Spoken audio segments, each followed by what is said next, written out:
Every day starts the same. The sun rises, time begins moving. The clock doesn't inquire how you feel. It doesn't care about your reasoning. It won't slow down because you're stressed, and it won't wait until you feel inspired. It just moves, hour by hour, minute by minute, whether you're ready or not. The day begins and you face a decision. Every single morning, you either take control or the day takes control of you.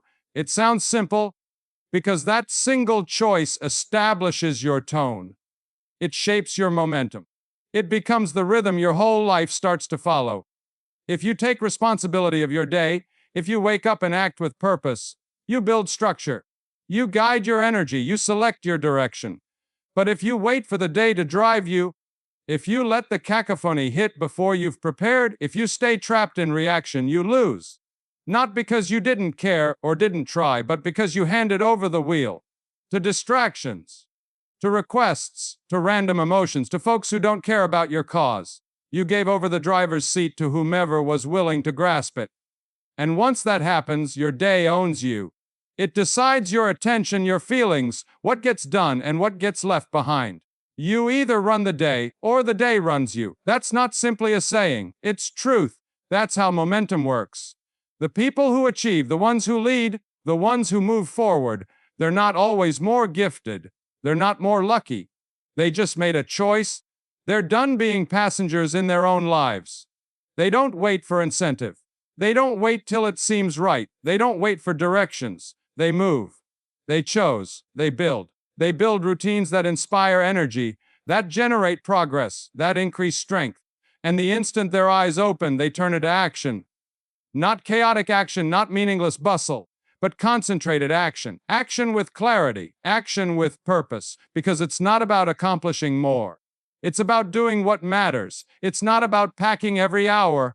It's about reducing the noise, clearing the space, and creating place for what's real, for what propels your life onwards. Because if you don't define that, something else will. And whatever occupies that vacuum won't help your progress. The world will flood you with ways to be busy, means to stay reactive. And if you don't halt and select, you'll fall into every one of them. You'll spend the whole day responding instead of creating. You'll burn your energy putting out fires that never needed to be ignited. And at the end of it, you'll be exhausted, not from doing too much, but from doing the wrong things. Repeat that long enough, and it becomes your life, a swirl of days you didn't lead, a calendar you didn't design, a mentality you didn't steer. And the worst part, you may not even realize it's happening, because when the day runs you, it doesn't necessarily seem like anarchy. It feels normal, it feels like routine, until one day you glance up, and you're exhausted, you're drained, you're empty. And you don't know how you ended up here, but it doesn't have to stay that way. You can change, and the transition can be swift, because it starts the instant you declare the day does not own you. That's your attention, your rhythm, your choices, they're yours. That's the moment everything begins to alter. You start seeing things with clarity. You begin tuning out the cacophony. You quit bartering with procrastination. You cease mixing urgency with importance. And you begin taking action on what genuinely matters, not later, not when it's easier, but right now. Because now is all you've got. You don't develop a powerful life by randomly having a productive afternoon. You build it by getting up each day and declaring, I lead, I select, I direct this. And then you back it up not with noise, but with action. Not with fanfare, but with order. Not with wishes, but with consistent discipline. If you want to own the day, you must first own how it begins. Because your start influences how you show up. It sets the tone. It doesn't simply influence the first hour, it cascades into everything after. Your morning is your anchor. If that anchor is loose, your day turns into catch-up, crisis, and reaction. Most people begin their mornings already in response mode. They grab for the alarm, push snooze, and turn over. Their first chat is with ease. Their first decision is to delay. That one option appears minor, but it sends a significant signal to the mind today. Comfort is in control, not drive, not purpose, not momentum. Comfort, then they eventually rise late, frantic, already behind. The morning is a blur. They don't guide their thinking. They don't manage their energy. They come into the world tired, annoyed, already giving their authority to the clock, to the turmoil, to whatever shows up next. And the world will keep showing up with noise, with expectations, with distractions.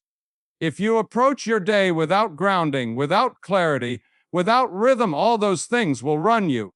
You'll be reactive, scattered, chasing what's urgent, not what's important. But when you claim your first hour, everything shifts. You enter your day with intention, you rise, and before the world pulls at you, you connect with your vision, with your values, with your purpose. You don't begin by asking what's anticipated. You begin by deciding who you want to be today, and you progress from there. That's where your power is. Not in haste, not in accomplishing more, but in accomplishing what actually counts. The few things that move the needle. And those tasks become easier when your morning starts with structure, with presence, with tranquility, not with chaos, not with distraction. So you treat your morning like it matters because it does. You shape it. You defend it. You make it sacrosanct not for the sake of routine, but to recover your sovereignty. Because when you rule your morning, you tell your brain, I'm in charge. And that enthusiasm stays with you all day. You don't need some precise 2-hour ritual. You don't need to mimic what everyone else is doing. You just need a system that's yours. Something simple, something real. Something that says to your body, your mind, your spirit, we lead, we move. We don't wait for the day to pick our direction. We select it. Maybe it means waking up before the world has a chance to speak into your consciousness. Stillness, writing, reading, reflection, breathing, whatever sharpens you, whatever ties you to clarity. The topic counts less than the commitment, the constancy, the discipline, to show up for yourself before you show up for anything else. And that discipline isn't just about productivity. It's about decency. It's about saying, before I throw myself away, I return to myself. Before I answer the world, I answer to my principles, my goal, my identity. That's not selfish. That's leadership. Because when you begin the day grounded, the rest of the day flows effortlessly. Decisions become apparent. Distractions lose their power. You stop chasing clarity. You already have it. You stop spinning your wheels. You're already in motion. And it doesn't require a major adjustment. It just requires intention. That's it.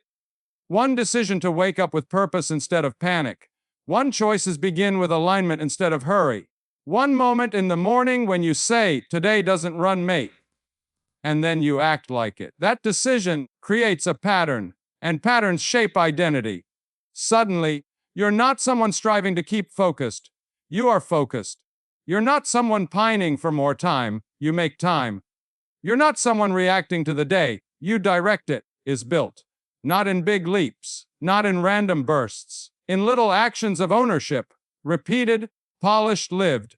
You stop waiting for the perfect morning and start constructing the greatest one you can. And once the morning becomes yours, the rest of the day starts rising to meet your new standard. But you can own your morning and still lose your day. If you don't understand one thing, attention is your most precious resource. Not your time, not your money, not even your vitality. Attention, because wherever your attention goes, your energy follows, your action follows, your life follows. And if you're not zealously preserving that, you're throwing up your direction. One distraction at a time. Most individuals don't even aware they're leaking it. Their day becomes one long blur, a sequence of interruptions. An unending loop of hopping from one thing to the next, never fully being someplace. They start something, and 5 minutes later they're doing something different. They begin the day with a goal, and by noon, they're buried in someone else's agenda. This isn't about working harder. This isn't about becoming this productivity machine that never blinks. It's about ownership. It's about acknowledging your mind wasn't meant to be in 12 places at once. Multitasking isn't a badge of honor. It's a formula for exhaustion. Your life is a direct reflection of where your focus sits. You don't climb by doing more. You rise by doing the right things and doing them deeply, fully, and with presence. That level of focus isn't frequent anymore. The world has trained you to scatter, to jump, to respond. But focus can be re-established. It can be trained, and it begins with intention. Every morning, before the mayhem begins, determine your aim. Not 25 items, not everything on your list, but the essentials, the few things that move the needle, the few things that build momentum, the few things that if completed, would make today powerful no matter what else happened. Write them down, name them. Don't leave them ambiguous. Don't let your day be a guessing game. Say, this is what I'm building today. This draws my interest. Everything else can wait. It travels around these things, not the other way around. Then, protect the time to perform such tasks as if your life depended on it. Because in a very genuine way, it does. If you don't prioritize what's important, someone else's priorities will consume yours. Turn off the noise. Close the tabs. Put your phone in another room if you need to. Stop giving a dozen shallow yeses and give a deep, focused yes to what matters most. That's how you recover control, not by doing more, but by being present. Presence is where your best work lives. It's where your clarity sharpens, your problem solving becomes inventive, and your insights grow. You don't fall into flow, you find it through rhythm, simplicity, and limitations. And yes, it involves discipline. It requires saying no. It means being cool with not responding promptly to every request, every notification, and every urgent communication. The more you do this, the more you train everyone around you to respect that your attention is sacrosanct. Your time is yours.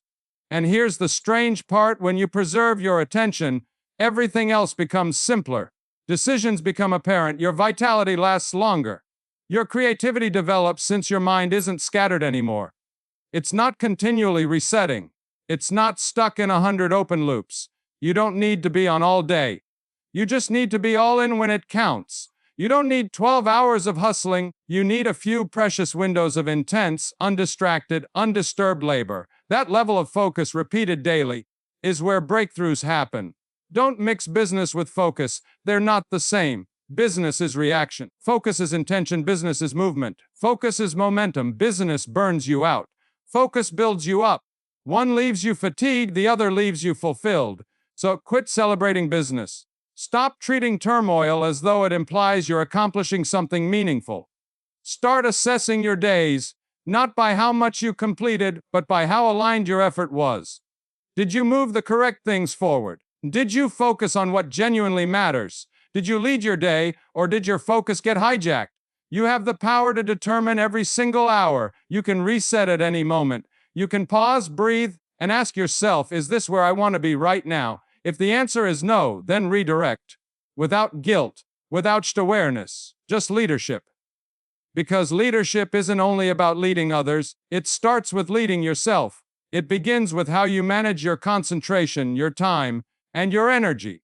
That's the first level of power. If you skip it, you'll always be chasing achievements without the foundation needed to sustain them. Once you take control of your mornings and start commanding your attention, the next obstacle is consistency. Without consistency, nothing sticks. Progress becomes a guessing game. Habits never solidify. Confidence doesn't compound. And the frustrating part, you can work really hard for a few days or even weeks, but if it's not consistent, there's no basis. Consistency isn't about doing everything correctly. It's not about being a robot. It's about doing the right things day after day, even when you don't feel like it, especially when you don't feel like it, because that's when your identity is being established. Anyone can take action when things are easy, when it's fun, when motivation is high. But the people who triumph in life, the ones who create a lasting impression, are the ones who act even when no one is clapping. They keep going even when the results haven't shown up yet, even when they're exhausted, even when they'd rather take a day off. They've discovered this truth. Consistency isn't about how you feel, it's about what you've decided. And when that decision is real, action becomes automatic. You stop waiting to feel ready. You cease negotiating with comfort.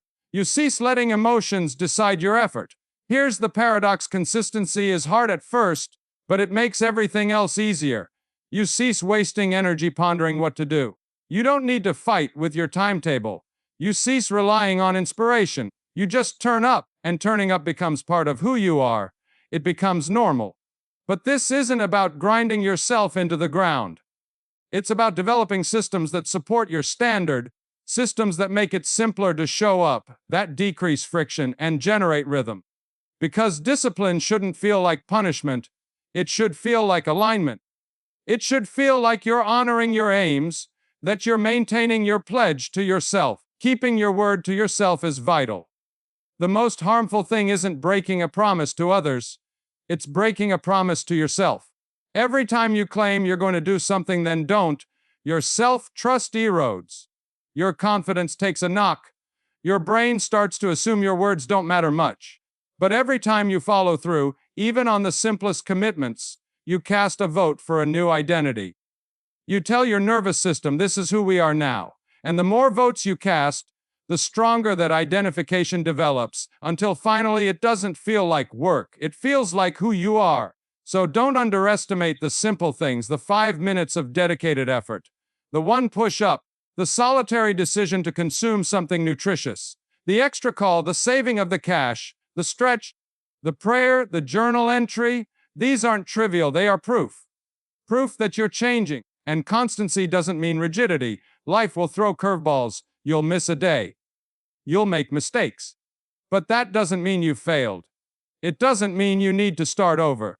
It just means you recommit, no humiliation, no guilt. The standard isn't perfection, it's return. It's resilience. It's the ability to get off course and get back on quickly. It's about not allowing a slip become a spiral, not having a setback become your story. It's about stating, that's not who I am anymore, and then acting accordingly. This is where momentum lives, not in intensity or random spurts of effort, but in rhythm. And rhythm comes from one thing: showing up every day in some fashion. Not just when it's easy, not just when it's comfortable, but when it's important. Here's the amazing part. When you live with that type of constancy, you stop needing inspiration. You stop hunting for inspiration. You're not acting based on how you feel. You're acting based on who you've decided to become. And that kind of identity, it's unshakable. It doesn't rise and fall with external results. It doesn't depend on affirmation from the outside. It stands steady through the ups and downs, through successes and losses, because it's founded on discipline, habits, and truth. So, you start piling those days, one after the other. You stop measuring by speed and start measuring by depth, by how closely your actions represent your values. You trust the process because the outcomes will come, not always on your timeline, but always at the correct time. The only thing that can stop them is if you quit. So don't stop, even when it gets dull, even when it's hard, even when no one notices. Keep showing up. Keep showing to yourself that you can be trusted, that your promise means something, that your future matters enough to battle for it today. If consistency is the engine that keeps you moving, then clarity is the map that stops you from getting lost. Because you can be highly consistent and still be headed in the wrong way. You can wake up early, do the work, show up and execute, and still find yourself unfulfilled, fatigued, and wondering why your efforts aren't generating the life you want. That happens when you lack clarity. You mistake motion with meaning, you mix mobility with advancement, and you develop something that could appear nice on the surface, but feels empty on the inside because you never defined your destination. You never decided what you were genuinely striving for. Most individuals spend more time arranging a vacation than they do designing their lives. They let life throw them a schedule, allow others' expectations define their priorities, and then wonder why they feel like they're continuously ascending, but never arriving. Clarity alters all of that. Clarity is power. It simplifies everything. It removes the noise. It brings everything into perspective. It's not just about what you want, but why you want it, who you want to become in the process, what you're prepared to do to get there, and what you're no longer willing to endure. Clarity isn't found by accident. It's developed through reflection, through asking the appropriate questions, through quiet. You have to sit with yourself and face the tough questions. Questions like, what do I expect from myself, rather than, what do others expect from me? Or, what must I be doing to become who I was meant to be? Instead of, what should I be doing? This takes stripping away the distractions, finding silence, and listening, not to the world's pressure, but to the pull of your own purpose. Because your purpose will whisper. It won't always yell. It won't compete with the cacophony of your diversions, but it's there. And when you find it, when you align with it, everything changes. You quit chasing goals that don't matter. You quit grinding for the approval of those who don't count. You cease living someone else's script. You begin to develop a life that reflects who you genuinely are and who you're becoming. Clarity doesn't require having every single step plotted out. It simply means knowing the path, the objective, the standard, and the sensation you're after. And you'll know when you're out of alignment. That's all you actually need, because with clarity, decision making becomes easier. You stop overthinking. You stop hesitating. You cease getting mired in analytical paralysis. You question, does this bring me closer to the person I want to be? If the answer is yes, you move forward. If it's no, you, without guilt, without apology, without the need to justify yourself to people who don't understand your journey. Clarity promotes conviction, and conviction creates freedom, the freedom to act, to determine, to build. You no longer need everyone's approval. You no longer require continual reassurance to keep going. You no longer need encouragement to keep on track, because you're not building from doubt anymore. You're developing from a position of decision. And that decision, the decision to live with clarity, demands guts. Clarity brings pressure. It removes the option of pretending. Once you know what you want, you can't hide behind excuses like, I'm not sure. When you've established your vision, you have to address whether your current life matches with it or not. But that pressure, it's a gift. It forces you to rise. It forces you to stop settling. It may not always feel wonderful, but it is good because it's real, and real growth can only come in the context of actual truth. So, write the vision. Speak the standard. Define the path, not because you know how everything will unfold, but because your life deserves direction. Your time merits intention. Your energy demands precision. The more you live with clarity, the more powerful you become, nor louder nor busier, just more focused, more grounded, and more effective. You cease wasting energy trying to please everyone. Instead, you simply become who you were supposed to be. And when that happens, people will notice. Not because you're chasing them, but because you're no longer after anything. You're just moving forward with purpose, with rhythm, with assurance. That sense of assurance becomes contagious. You stop feeling the need to control everything, stop needing certainties, because you're no longer bound to results. You're grounded in alignment, and alignment is considerably stronger than results. Results might come and go, but alignment endures. So, when the day begins, you don't question, what do I feel like doing? Instead, you ask, what matters most today? You don't ask, what's easiest? You ask, what's right? You don't ask, you ask, what's essential? Then you take action with clarity, consistency, and power. Once you know what you're constructing, once you know who you're becoming, the day doesn't dominate you, you control it. Clarity shows you the road, consistency assures you walk it, but emotional discipline is what sustains you on that path when life becomes heavy, when things go unpleasant, unknown, or unpredictable. The truth is, no matter how clear your path is or how solid your systems are, there will be days when you don't feel like turning up. The plan may fall apart, people might disappoint you, momentum may dissipate. This is the aspect people typically overlook, the emotional strain of leadership. Self-leadership is about taking responsibility for your time, your energy, your attitude, your reactions. It's simple to lead when everything's going your way. But how can you lead when you're exhausted?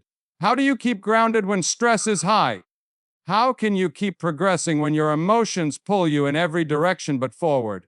This is when emotional discipline comes into play. It's the ability to feel without being governed by those sentiments.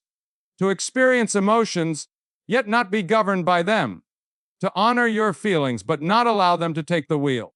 Emotions aren't your adversary, but they're not your boss either. You are not your mood. You are not your instincts. And you are not the anxious idea that just crossed your mind. You are the one who determines what to do with it all. If you don't lead your emotions, they will lead your day, and often directly into pandemonium. Self-awareness is crucial here. It's the ability to stand back in real time and say, this is frustration, not truth. This is fear, not fact. This is doubt, not direction. You may feel those feelings, acknowledge them, but you don't have to obey them. Because obeying your emotions is how most people lose the day. They let one moment of fury spoil a conversation. They let a wave of self-doubt close a door of opportunity. They let overwhelm stop them from even starting.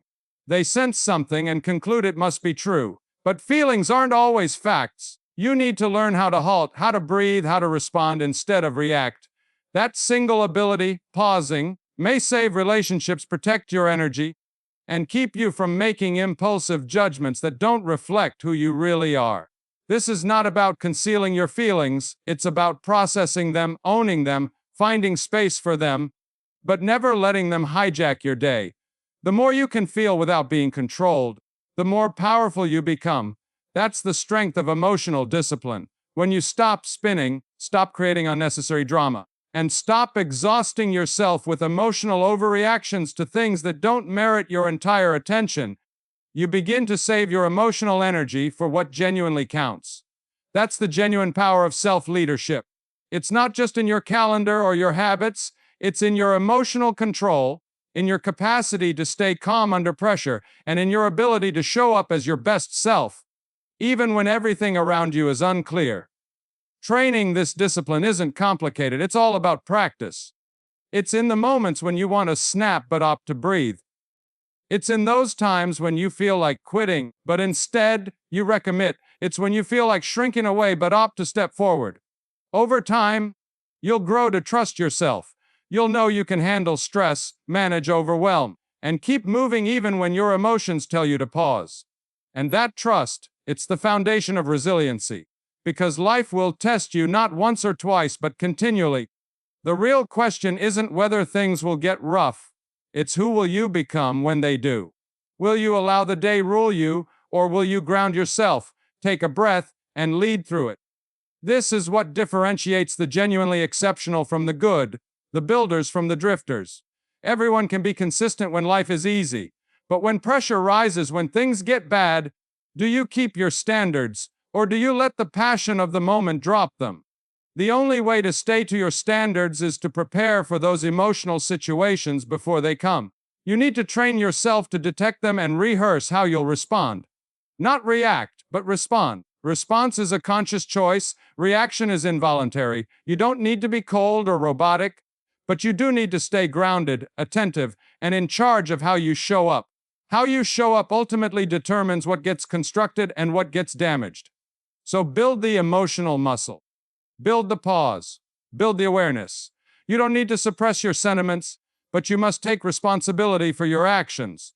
And when that becomes your default, you won't just be going through the motions of the day, you'll be leading yourself through it. Once you've conquered your mornings, protected your focus, developed consistency, sharpened your clarity, and grounded your emotional discipline, you're no longer just reacting to life. You're shaping it. But here's the question most people seldom take the time to ask: what precisely are you turning it into? Running the day isn't simply about getting things done efficiently, it's about direction. If you don't have a clear idea of where you're heading, you might be highly good at creating something you don't even desire. That's the danger of unrestrained ambition. You push, you work, you fill every hour with productive activities, but you never pause to ask yourself, is this the life I truly want? You may chase success, but it could be someone else's definition of success.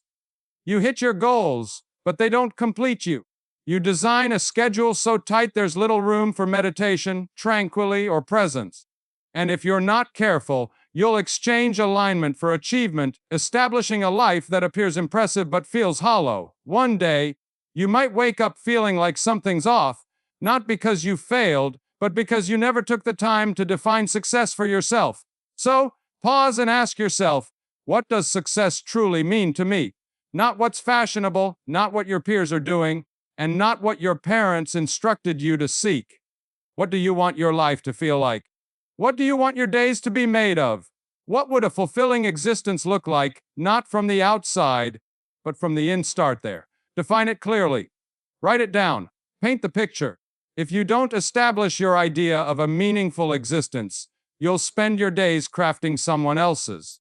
Without a vision for your day, your momentum will not lead to mastery. It will lead to exhaustion. True productivity isn't about doing more, it's about doing what matters. It's about alignment, about cutting what doesn't fit, about saying no. Not because you're lazy, but because you're focused. You've picked a route, and you're no longer open for everything. This amount of ownership needs bravery.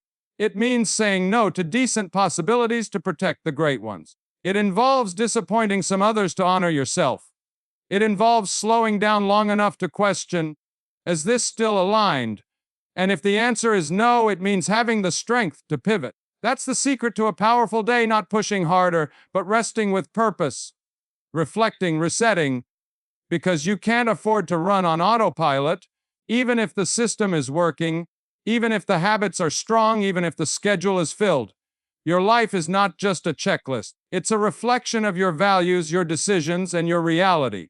So, establish space for regular evaluations, weekly, monthly, and in quiet moments. Ask yourself, am I still in love with what I'm building? Do I still feel connected to the purpose behind my plan? Is my daily rhythm taking me where I want to go, or am I merely staying busy? When you live this way, you shift from force to flow. You stop white-knuckling every consequence. You stop trying to control every detail. You start trusting your process, not blindly, but because you've made it yours. You planned it, you hunned it, you chose it. That trust brings peace, not passivity or laziness, but grounded momentum. The kind that doesn't panic when something breaks. The kind that doesn't unravel when plans change. Because you're not running your day to prove something. You're running it to live something. And what you're living, what you're becoming, matters more than what you're checking off. That's the difference between a life that feels full and one that only looks full. Once you experience that fullness, you'll never want to go back. You'll never settle for shallow goals again. You'll never confuse noise for purpose again. Because now you're not just executing tasks, you're expressing values. You're not just being productive, you're being intentional, and that intention becomes magnetic. People can feel it. Your energy becomes clear. Your presence becomes more grounded. You become more effective, not just because of what you do, but because of how you do it. And this is when your day actually begins to obey you. Not because you control every detail, because you've aligned your actions with your true essence. You've stopped reacting to the world and started building your own. Now, the world responds. It gives you more of what matches your focus. It brings people and opportunities that align with your frequency. It begins to work with you, not by magic, but by alignment.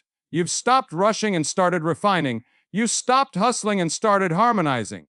This is when your rhythm becomes real, your movement sustainable, and your success feels less accidental and more inevitable. It's no longer based on randomness. It's rooted in who you are. And that kind of rhythm endures. You've built rhythm, cultivated discipline, and created alignment. Now, you've arrived at the highest level of mastering your day.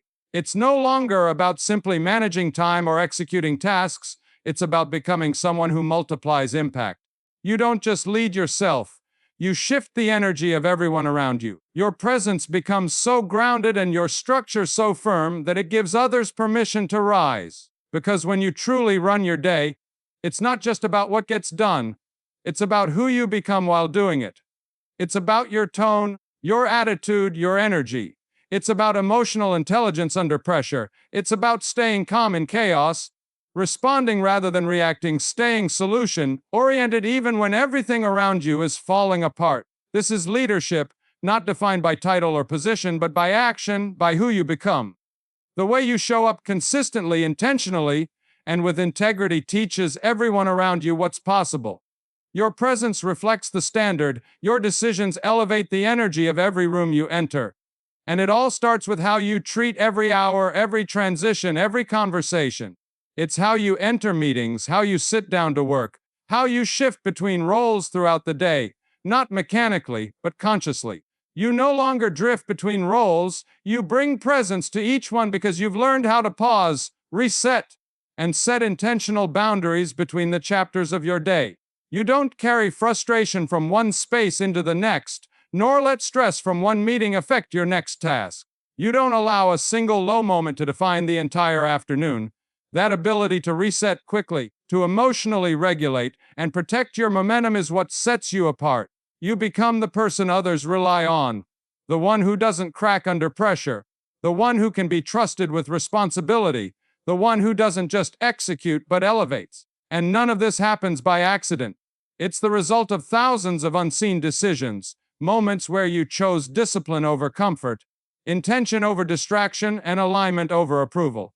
Those private victories create public presence, building internal credibility where you know without a doubt you're becoming someone solid. And with that sense of credibility, something powerful occurs. You stop hiding, you stop playing small, you stop waiting for others to notice you, and you begin taking action.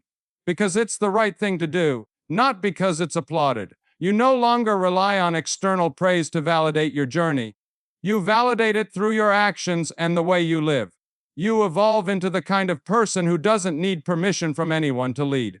You lead by example, with conviction and clarity, and others will feel that shift. They'll begin to wonder what you're doing differently, why your energy is so magnetic, why your pace feels balanced, why your presence exudes calm strength. It's not because you're doing more. It's because you've stopped leaking energy. You've stopped negotiating with chaos. You've stopped outsourcing your time, energy, and focus to things that don't matter. You've stopped waiting for life to slow down. Instead, you've chosen to slow down internally. You move with intention, cutting through the noise, leading from a place of alignment. The next evolution is realizing it's not just about what you accomplish, but about what you create that endures, systems that scale, habits that stick, relationships that deepen, and a mindset that doesn't just react to the world, but actively shapes it. You're no longer fighting against time, you're designing it. You're no longer trying to escape stress, you've learned to lead through it. You're no longer waiting for the day to treat you well, you show up with presence and authority, commanding your hours. And from this place, your life starts to expand. What was once your ceiling becomes your new foundation. Your best days stop being the exception, they become your new normal.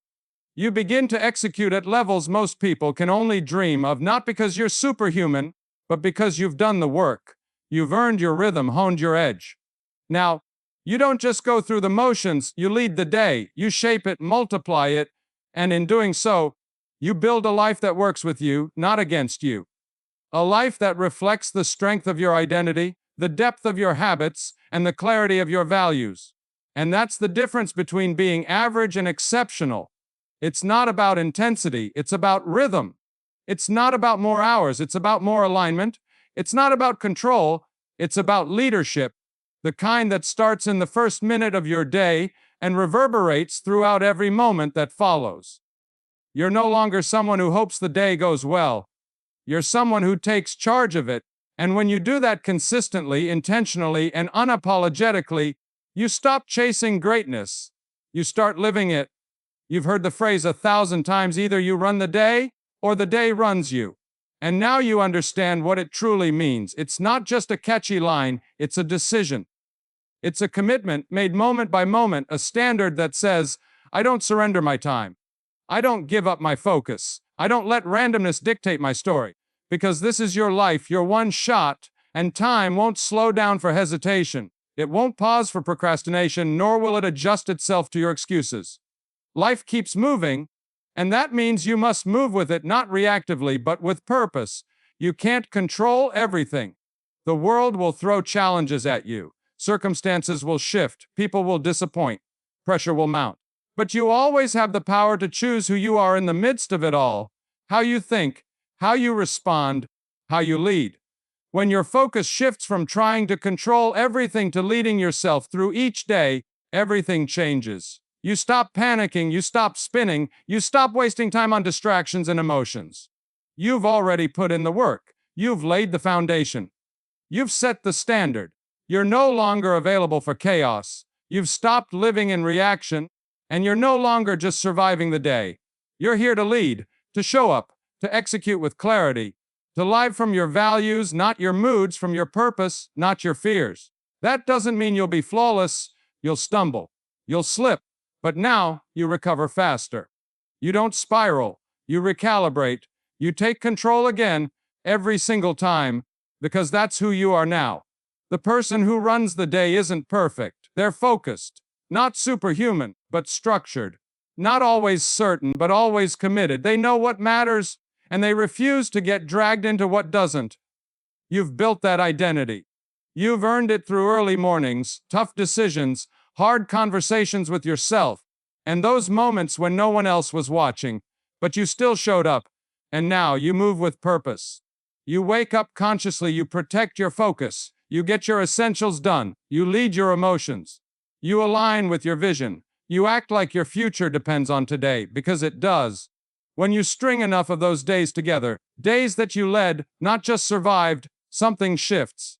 Your identity elevates, your environment begins to change, your energy builds, and your future stops feeling uncertain.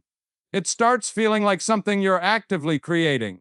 Because you are. With every hour you protect, with every standard you enforce, with every boundary you set, with every commitment you honor, you're no longer reacting to life, you're designing it, you're driving it, you're living it intentionally. So don't wait until you feel ready.